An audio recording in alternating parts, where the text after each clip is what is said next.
आदेश आदेश जय श्री महाकाल। मैं योगी विक्रांत नाथ औघड़ अपने यूट्यूब चैनल भैरव का पालिक तंत्र में आप सभी का स्वागत करता हूं। श्रीनाथ जी, गुरु जी, पीर जी को आदेश, सभी सिद्धों को आदेश, सभी गुरु पीरों को अलग आदेश। साधक और साधिकाओं, आज मैं 52 वीरों में एक वीर बंबे वीर की साधना देने जा रहा हूं। वीर वीर जो होते हैं बेहद ही चमत्कारी और बेहद ही उग्र होते हैं।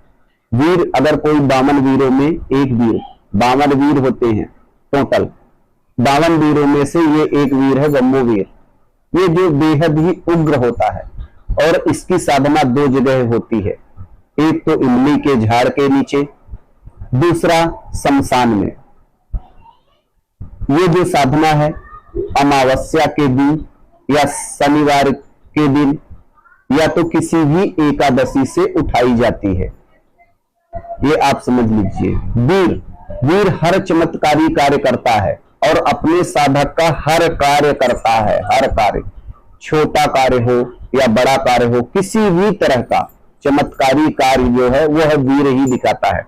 मान लीजिए कि आपको कहीं से कुछ मंगाना है, वह वीर करता है।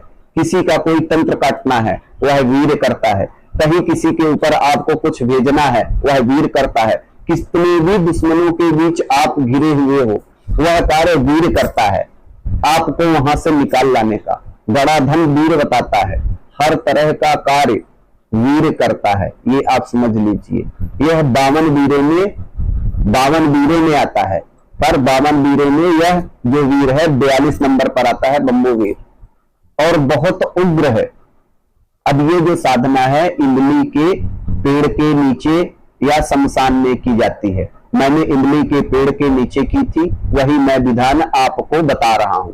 बहुत सारे साधक शमशान पर भी इस साधना को कर सकते हैं, पर मैंने जहां किया है मैं वही बता रहा हूं।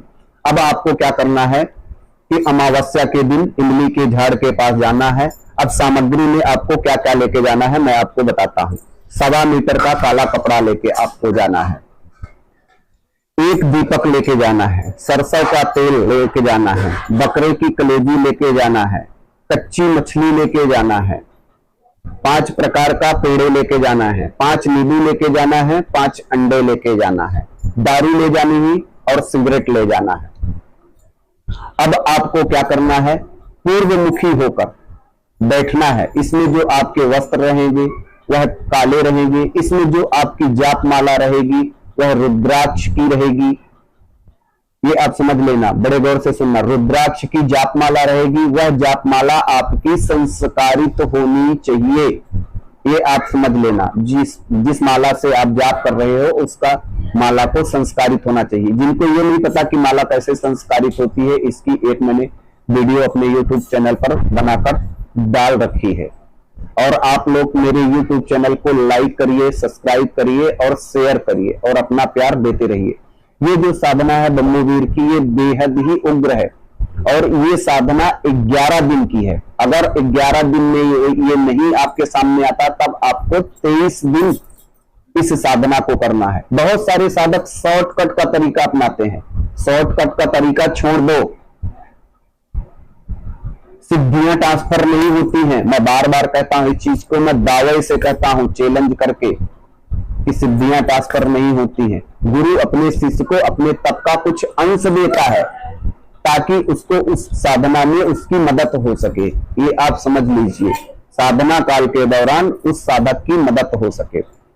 ये सारी सामग्री आपको इमली के पेड़ के पास लेके जानी है और रात्रि में 12 बजे या 11:30 बजे के बाद आपको जाना है। ऐसे इमली का पेड़ का चुनाव करना है। अब आपको क्या करना है, काले कपड़े बिछा देने हैं, दीपक लगाना है 4 बाती का, उसमें थोड़ी पीली सरसों और 2 लौंग डाल देने हैं। अब सारा भोग किसी पात्र में रखते जाना है। एक तरफ बकरे की कलेजी रखना है, मछली रखना है, अंडे रखने हैं, नींबू रखना है, मदिरा रखनी है, लड्डू का भोग लगाना है। ये सब रखने के बाद आपको क्या करना है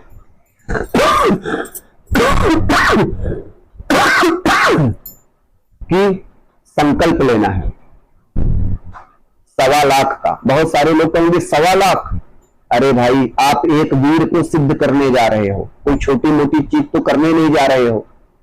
कि बस खाया और हो गया। खाना बनने में भी समय लगता है, ये आप समझ लो।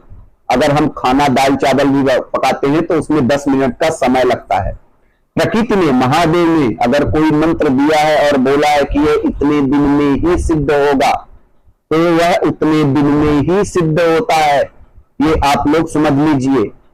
इसीलिए मैं कहता हूं कि साधना में समय देना चाहिए, तभी आप अपने आप को एक साधक कहला सकते हो या एक साधिका कहला सकते हो।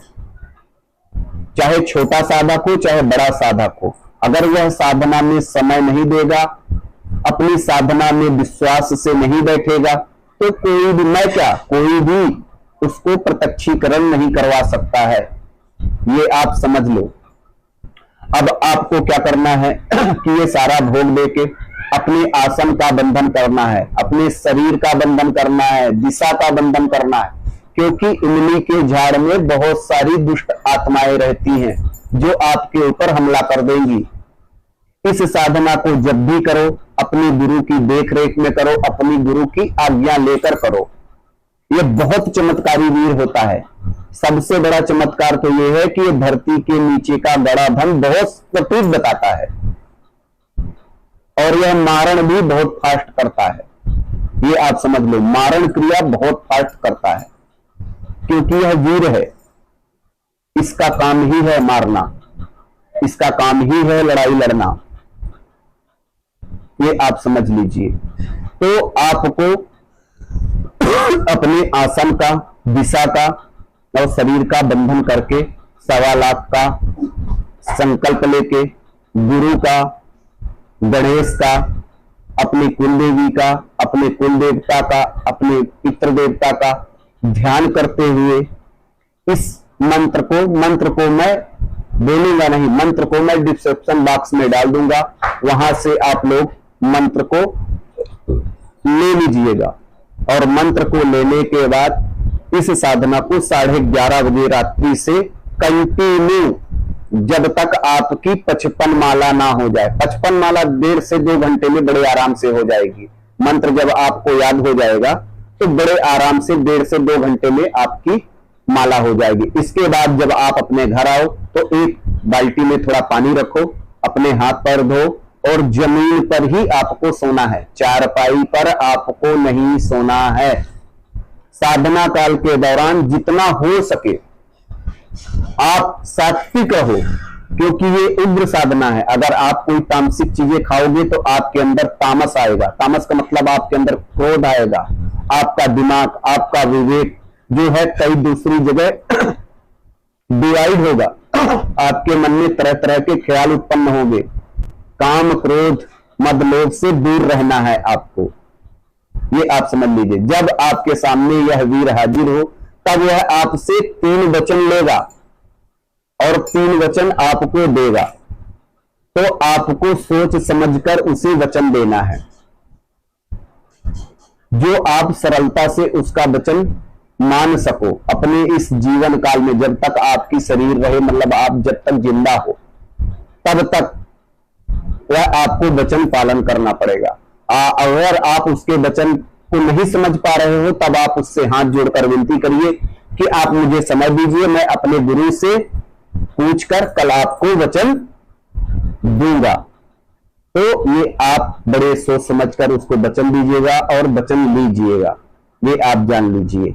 और आप ये बंदे वीर की साधना करिए और मेरे YouTube चैनल को आप लोग लाइक करिए, सब्सक्राइब करिए, शेयर करिए और अपना प्यार देते रहिए। आदेश आदेश, जय श्री महाकाल।